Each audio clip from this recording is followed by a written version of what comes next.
Hey, welcome to Strictly Ball Business. I'm Alec. This is Dalton. We're here to talk about the latest and greatest in the National Basketball Association, baby. And lately, we have been just astounded by hidden gem Ayo Dosunmu. I'm pronouncing that correct, I believe.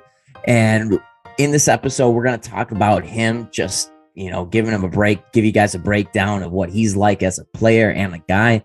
And then we'll also give a playoff preview of the Memphis Grizzlies, a team who has just blown us out of the water this year. And the Brooklyn Nets recently add Goran Dragic. What does that mean for them? We'll also talk about if the Knicks will make the playoffs or not.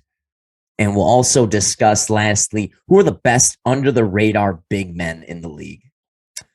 So first off, we're talking about one of the best hidden gems in the league.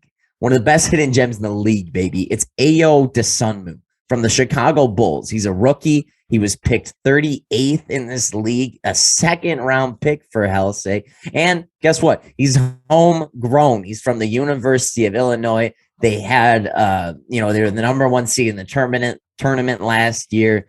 And here he goes, gets an opportunity to get drafted by the Chicago Bulls. Doesn't have to go anywhere far. So I know you got tons of great things to say about him. Let's hear it, man. Yeah, I mean, just his role in the NBA. So, of course, he reminds me a lot of, not in his play style, but like in his trajectory, just like Jalen Brunson, because I followed him a lot when he was in college. He went to Villanova, went to the championship that year. And he came out, he was a second-round pick. And I knew at the time, I was like, he's a great player. He's obviously better than a second-round pick. And now he's, probably top 15 in that draft class now. Yeah, I mean, he's instantly come in and been able to be a solid starter for them when they have needed a guy because of injuries to Lonzo Ball and Alex Caruso. It's crazy. I don't know how old he is exactly. I can't remember. But 11 points per game, 7 assists. He's only got 2 turnovers is what's great with that per game. And the decisiveness with him is amazing. He knows how to catch a guy as he's going out for a 3 out in the corner. And he knows how to play the pick and roll excellently with Nikola Vucevic as well.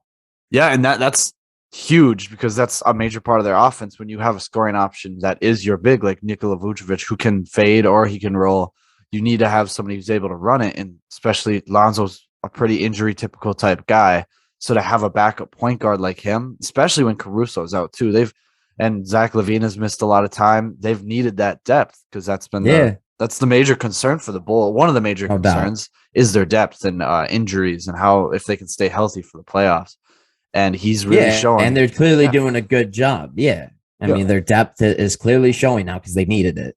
Yeah. And shooting splits of 52, 40, 67. Obviously, those are all great, except for, 67 for free throw as a point guard that's pretty troublesome. However, he's shooting 40. I'd like to see him put up more threes. I mean, he's only putting up 2.3 a game and he's shooting 40%. Like, I'd like to see him try more threes, get more plays. Yeah. But he was just kind of thrown into this role. I think the major step in was during that whole Omicron push that happened to the NBA. I think that's when he's really come out and people have seen him as the player he is now.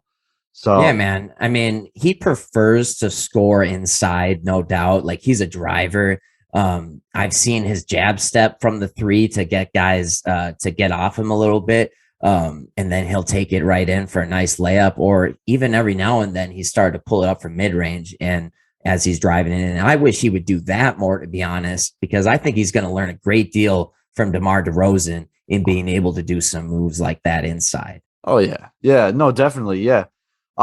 Speaking of DeMar, he plays great off of DeMar too. With a lot of his threes is such a high percentage is because of DeMar and playing with LaVine and off ball. And even Nikola Vucevic is a really nice playmaker for a center, especially the size he is and how not as athletic he is. That doesn't affect passing, however, but 98% of his threes are assisted for Ayo. So he doesn't take any off ball and 50% of those are coming from the corner.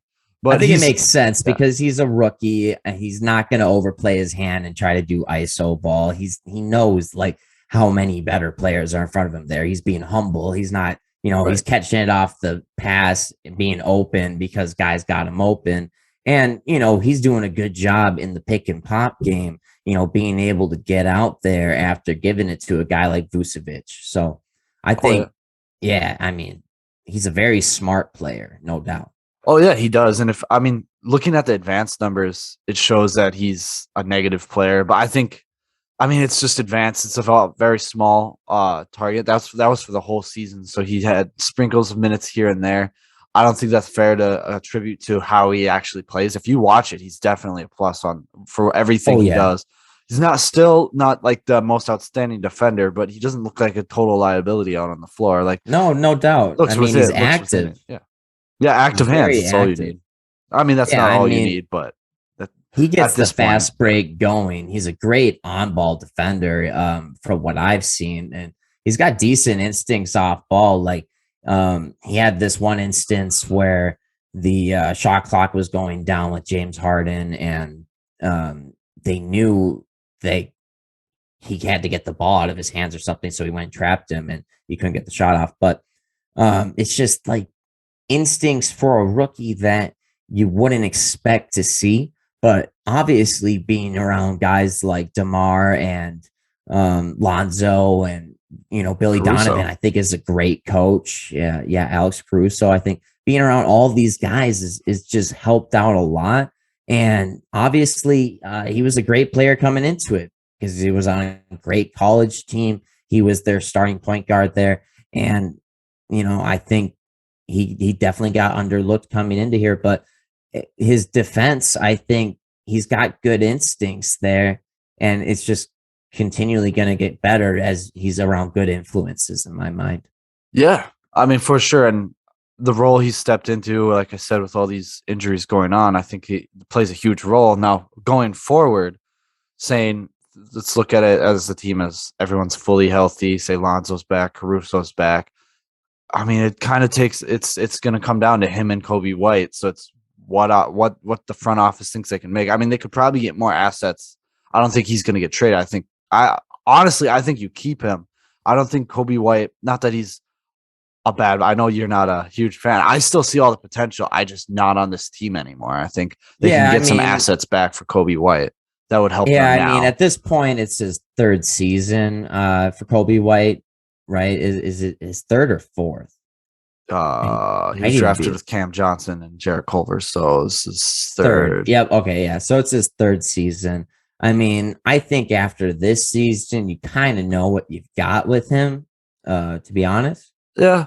Well, he's shown So, that all that flash like 2 years ago in the second half of the season. He was like on a roll with 30 points per game. He was doing really well. It's just I just then they got made the Vucevic trade, and then the roster's been changing around him. I think him going to a place, I honestly think like a place like the Knicks, they would love to have him, and I think you can get something back for Knicks from the Knicks. I can't think of the asset right now, but that's just the first team that comes to mind that would like a Kobe White, and you could certainly get good people. Like I mean, maybe you can get a vet like Taj Gibson back. Now I think he's way past his prime of being. I think he'd be a good veteran off the bench. However, I don't think that's what I think they can get a lot more than Taj Gibson back for Kobe White. But that's just an example. Hey guys, like and subscribe to the video. If you guys have any ideas for videos, put them down below. If you guys want to talk about it, want us to talk about a trade, put it below. Like if you want us to talk about anything, put it below. Put anything below.